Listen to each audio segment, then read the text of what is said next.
Hello बच्चों आज हम नाइन्थ क्लास के लिए लाए हैं बहुकल्पियों का भंडार। बहुकल्पी जो प्रश्न होते हैं आप लोगों के लिए, वो समस्या है आप लोगों के लिए कि भाई कौन कौन से पढ़ें, कौन कौन से याद करें।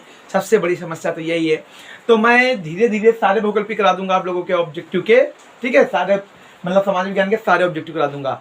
आज मैं 20 ऑब्जेक्टिव लाया हूँ, जो आप लोग कहा जाए तो इतिहास से प्रश्न है और कुछ भी गोल से भी प्रश्न है। तो आप लोग याद करिए धीरे धीरे, क्योंकि आपके एप्रैल एग्जाम की तैयारी मैं करा रहा हूँ। आप लोग कोशिश करिए कि अच्छे से पढ़ें। वर्षा भी काफ़ी हो रही है, अवकाश भी है आज, हैं, क्योंकि इतनी बारिश हो रही है कि अवकाश तो देना ही पड़ेगा सरकार को। तो कहने का मतलब अवकाश भी है। आप लोग घर पे अच्छे से पढ़िए, अच्छे से रहिए, हैं, क्योंकि वर्षा बहुत ज़्यादा हो रही है। प्रकृति का नियम है परिवर्तन बेटा, हैं। कहा नहीं जाता है कि प्रकृति का नियम है परिवर्तन। अब सोच लो अक्टूबर के मंथ में इतनी बारिश हो रही है। तो आप लोग पकौड़ी खाते रहिए, पकौड़ी बहुत खाइए ठंडी गर्मी में। चलिए हम प्रश्नों पे बात करते हैं। कुछ इधर भी भेज दीजिएगा पकौड़ी आप लोग, ठीक है। चलिए देखो बेटा, प्रश्नों पे हम बात करते हैं। सबसे पहले नंबर 1, आज हम 20 प्रश्नों पे बात करेंगे। कितने? 20 क्वेश्चन। और 20 क्वेश्चन का मतलब ये होता है कि हमारी बहुत कुछ जानकारी आ जाना, बहुत सारी बातें हम जान जाते हैं तुरंत ही, हैं। एक मिनट रुक जाओ, पहले देख ले बच्चा। हाँ बिल्कुल सही है। चलिए आपसे पहला प्रश्न देखो कैसे पूछते हैं। ऑब्जेक्टिव है, कहीं से भी दे देते हैं भाई। किस विषय से ज़्यादा आता है भाई? हिस्ट्री से प्रश्न ज़्यादा पूछे जाते हैं, या आप कहें तो इकोनॉमिक्स से प्रश्न ज़्यादा पूछे जाते हैं, या सिविक्स से पूछे जाते हैं, जियोग्राफी से पूछ सकते हैं। किसी भी विषय से ज़्यादा प्रश्न पूछा जाता है। मगर आपके जो 20 क्वेश्चन हैं बहुत वेरी इंपॉर्टेंट हैं। मैंने पूरी कोशिश की है। पहले तो ये 20 क्वेश्चन पढ़िए, फिर दूसरा जब भाग लाएंगे तब उसमें भी आपको नागरिक शास्त्र और इकोनॉमिक्स के प्रश्न मिलेंगे, ठीक है। चलिए बेटा, आपके एफएड एग्जाम के अकॉर्डिंग है, अभी एनुअल के अकॉर्डिंग नहीं पढ़ा रहा हूँ, ठीक है। चलिए बेटा, आपसे प्रश्न पूछा जा सकता है,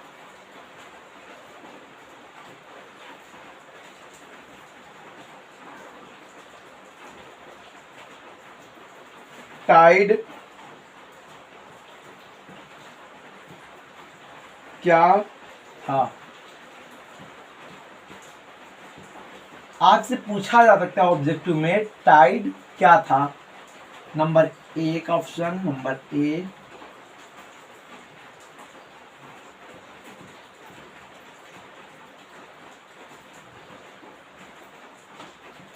धार्मिक कर, नंबर बी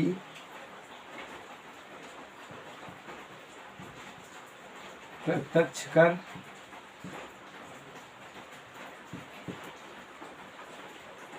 आप प्रत्यक्ष कर,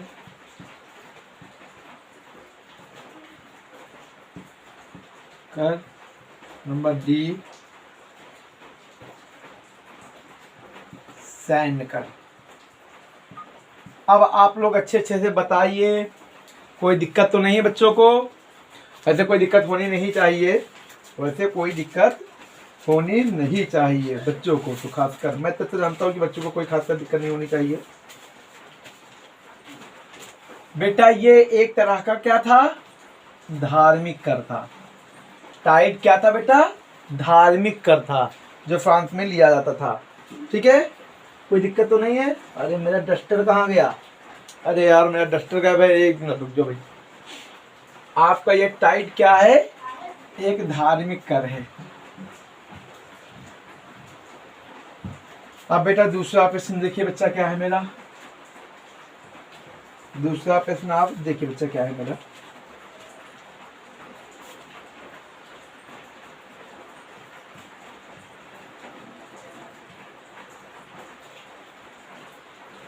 बास्तील का पतन कब हुआ?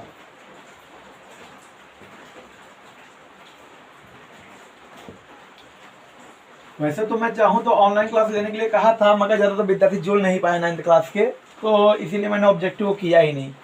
अगर मैं चाहता तो ऑनलाइन टेस्ट करा सकता था बच्चों का, मगर ऑनलाइन कोई बच्चा रुझान किया ही नहीं। इसीलिए मैंने ऑफलाइन में बनाए दे रहा हूँ बच्चों के लिए, क्योंकि हम सोचते हैं बच्चों का बेहतरी है कि नहीं बात सही। अब बच्चे ही अपना बेहतर नहीं चाहते तो ये अलग ही बात है। मैं तो पूरी कोशिश करता हूँ कि बच्चे ऑनलाइन आए तो टेस्ट करेंगे तो और उनको अच्छा लगेगा, उनकी प्रैक्टिस भी होगी। मगर क्या कहें, राज के अलावा कोई जुड़ना ही नहीं चाहता। सिर्फ राज एक विद्यार्थी है जो जुड़ना चाहता है, पढ़ना चाहता है। अब बाकी बच्चे क्यों नहीं पढ़ना चाहते वो मुझे नहीं पता है बेटा। हाँ चलिए बेटा, आपका ऑप्शन है बेटा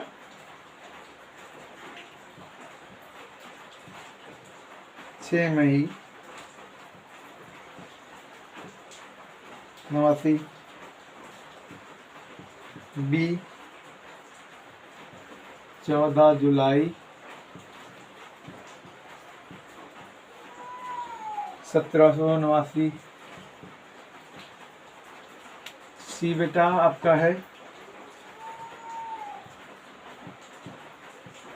28 जून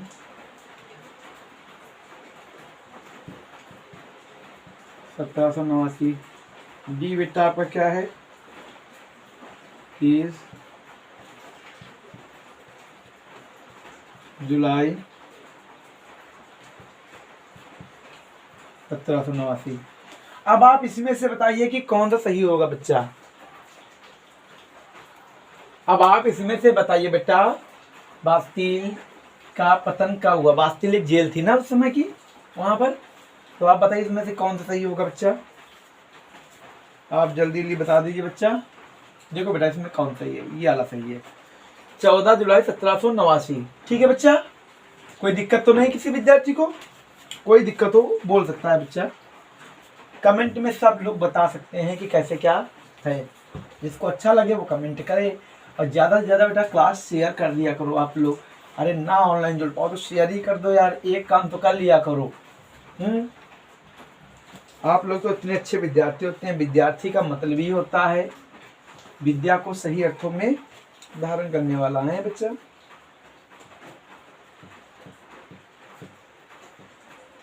विद्यार्थी एक कहा जाए तो बहुत प्यारा नाम है, विद्यार्थी है विद्या।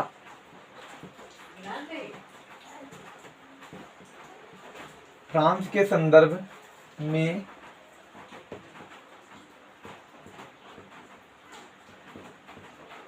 ग्रे क्या था। इंक खत्म हो गई है, अभी रुकिए बच्चा, इंक डाल ले रहे हैं हम। ठीक है बच्चा, आप लोग बताइए बेटा।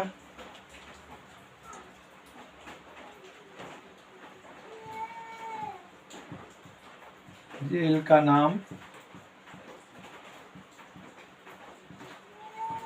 नंबर बी बेटा आप बताइए। सेना का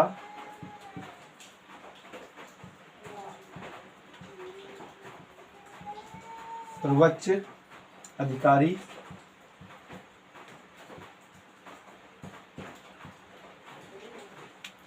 नंबर सी बेटा फ्रांस की मुद्रा, नंबर डी कर। 4 ऑप्शन देने हैं बच्चा आपको। क्या देने हैं? 4 ऑप्शन आपको देने हैं बेटा। अब आप बताइए इसमें क्या था। जल्दी जल्दी बेटा बताइए, जब जल्दी जल्दी बताओगे तभी अच्छा कर पाओगे। फ्रांस के संदर्भ में लिब्रे क्या था बेटा? जेल का नाम था किसी, या सेना का सर्वोच्च अधिकारी को लिब्रे कहते थे, या फ्रांस की मुद्रा थी, या कर मतलब टैक्स।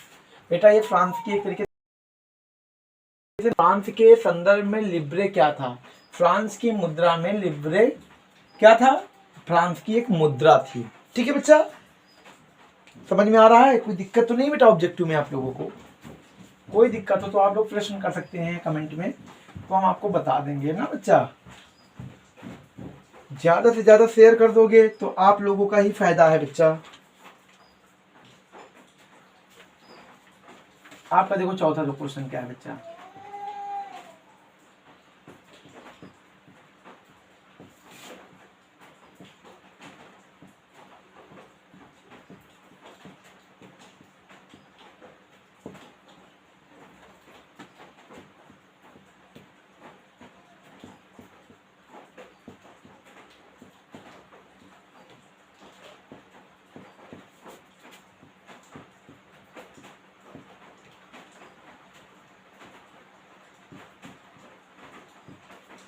फ्रांस की महिलाओं को मताधिकार कब प्राप्त हुए?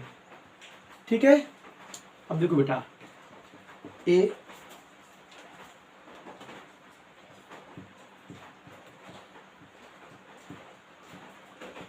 1946 में, बी आपका बेटा है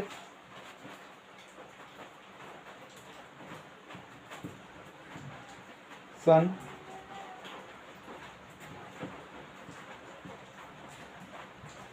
48 में। आपके लिए मैंने क्वेश्चंस लिखे हैं बेटा, मैंने पूरी मेहनत की है, कल रात मैंने आप लोगों के लिए लिखे ही थे। ये कौन कौन से प्रश्न लिखा दें, ये 2 भागों के हैं, शायद जियोग्राफी के मैंने लिखा है और कहा जाए तो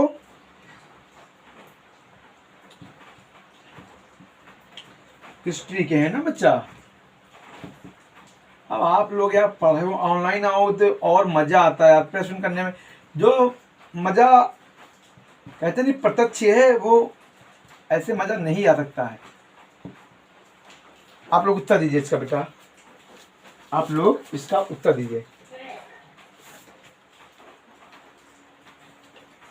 बेटा। क्या प्रश्न है? फ्रांस की महिलाओं को मताधिकार कब प्राप्त हुए? अब आपके सामने सन है बच्चा, आपके सामने सन है। अब आप उत्तर क्या देंगे बेटा इसमें से? सन 1946 में, ये आपका उत्तर है बेटा। क्या है ये उत्तर है? फ्रांस की महिलाओं को मताधिकार कब प्राप्त हुए? सन 1946 में प्राप्त हुए थे। ठीक है, आपके ऑब्जेक्टिव प्रश्न मैं तैयार करवा रहा हूं बच्चों।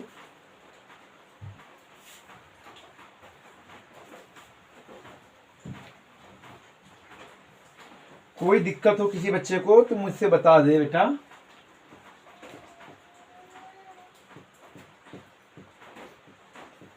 फ्रांस की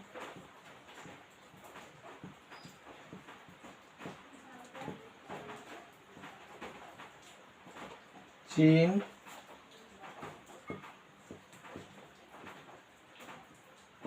संसद का क्या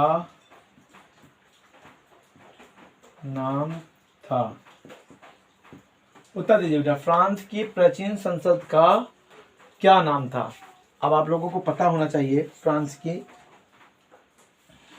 नंबर 1 बेटा आपका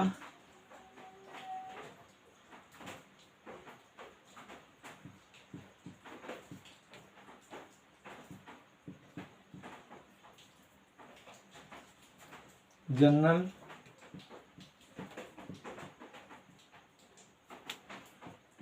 नंबर बी बेटा आपका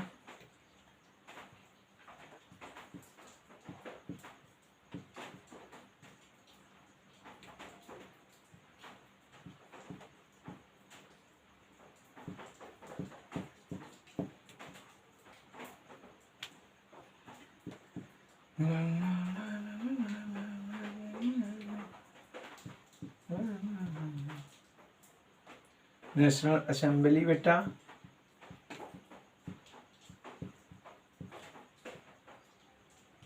डी बेटा आपके पास है डायरेक्टरी। अब आप ऑप्शन दीजिए बेटा इसका। फ्रांस की प्राचीन संसद का क्या नाम था? मतलब पुरानी संसद का क्या नाम था बेटा? Status general, national convocation, national assembly, directory. अब आपका उत्तर इसमें बच्चा क्या होता है? ये वाला होता है पहला, स्टेटस जनरल, जिसे कहा गया स्टेट। अब आप लोग समझते हैं कि ऑब्जेक्टिव प्रश्न कैसे आते हैं। आप लोगों को लग रहा होगा ऐसे ही प्रश्न आएंगे हमेशा बच्चा। कोई दिक्कत तो नहीं है? अगर दिक्कत हो कोई तो कमेंट में मुझे जरूर बताइएगा बच्चा।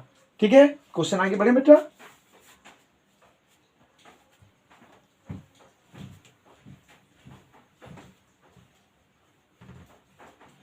अरे आप लोगों को कोई दिक्कत नहीं होगी यार, आप लोग क्यों इतना परेशान हैं?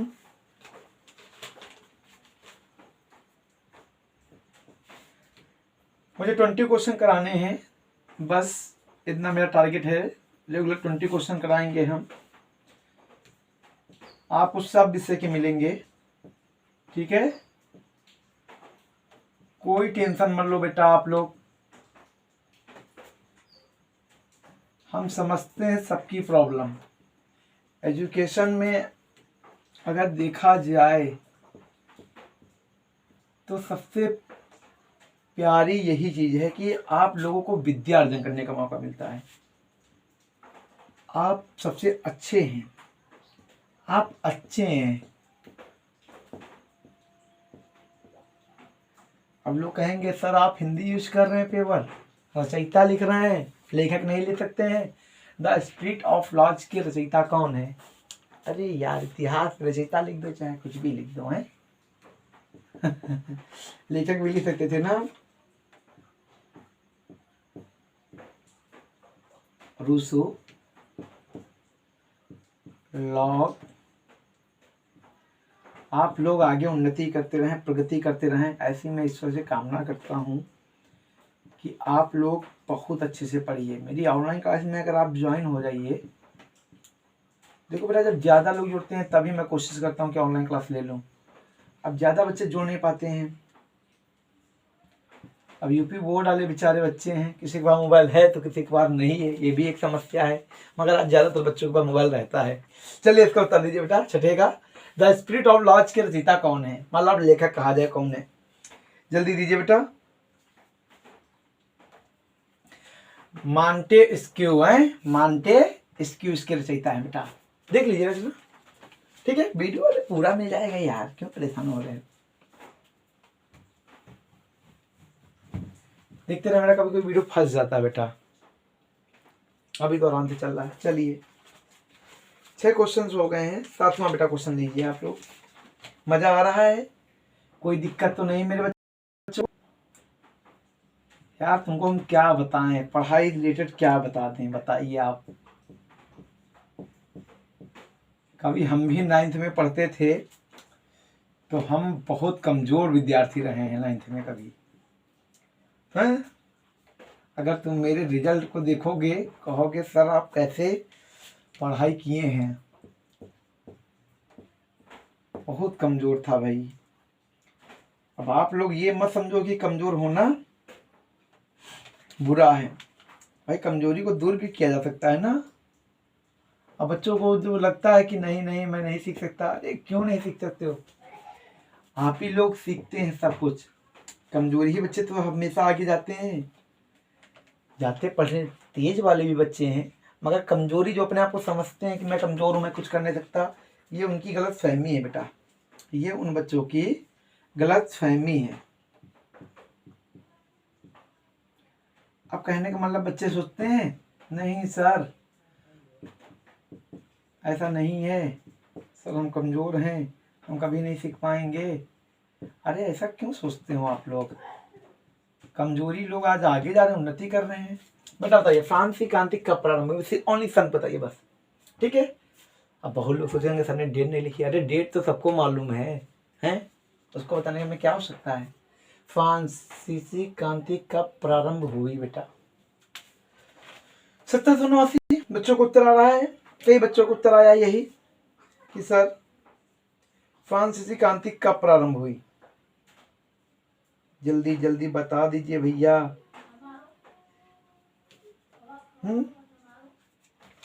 1789, ठीक है बच्चा। फ्रांसीसी क्रांति 1700 किसमें प्रारंभ हुई थी, 89 में। चलिए नेक्स्ट क्वेश्चन पे हम लोग बढ़ते हैं।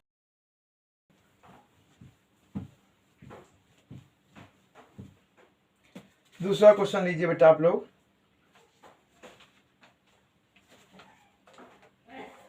द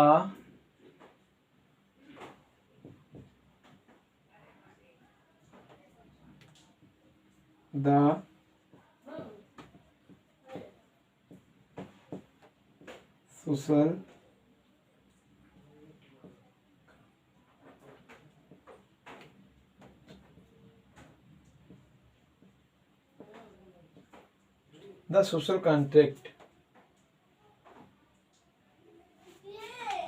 द सोशल कॉन्ट्रैक्ट, आपको पुस्तक बताने किसकी है,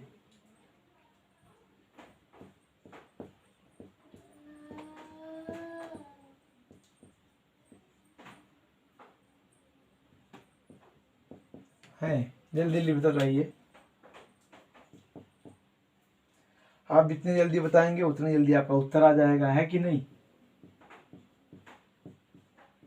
कई बार पुस्तक पूछी गई है, कई पेपरों में पूछी जाती है, अब किसी किसी को नहीं पता होता है।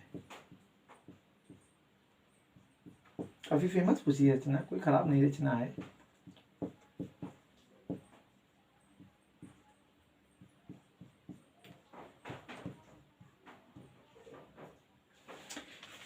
द सोशल कॉन्ट्रैक्ट किसकी बेटा पुस्तक है? द सोशल कॉन्ट्रैक्ट के रचनाकार कौन है बेटा? रूसो। कौन है बेटा? रूसो हैं, द कॉन्ट्रैक्ट के अगर कहा जाए। चलिए बेटा, अब दूसरा क्वेश्चन तो आपका है। अब दूसरा क्वेश्चन तो आपका देखो बेटा क्या है। मेरा वो कहाँ गया?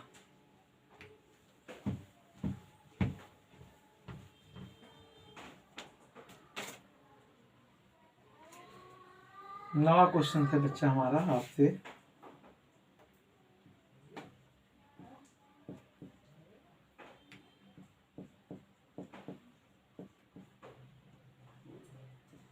नेपोलियन की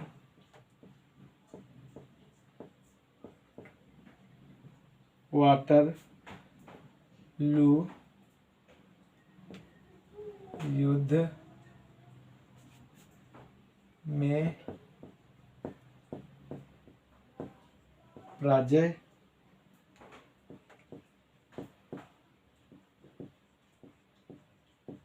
वर्ष हुई। मेरी राइटिंग थोड़ा खराब आती है बच्चा, किसी बच्चे को ना समझ में आए तो पूछ ले बेटा। मेरी राइटिंग थोड़ी खराब आती है बेटा बोर्ड पे। समझ में आ रहा है तो कोई प्रॉब्लम की बात ही नहीं बेटा, ठीक है? कोई दिक्कत हो किसी बच्चे को तो पूछ ले।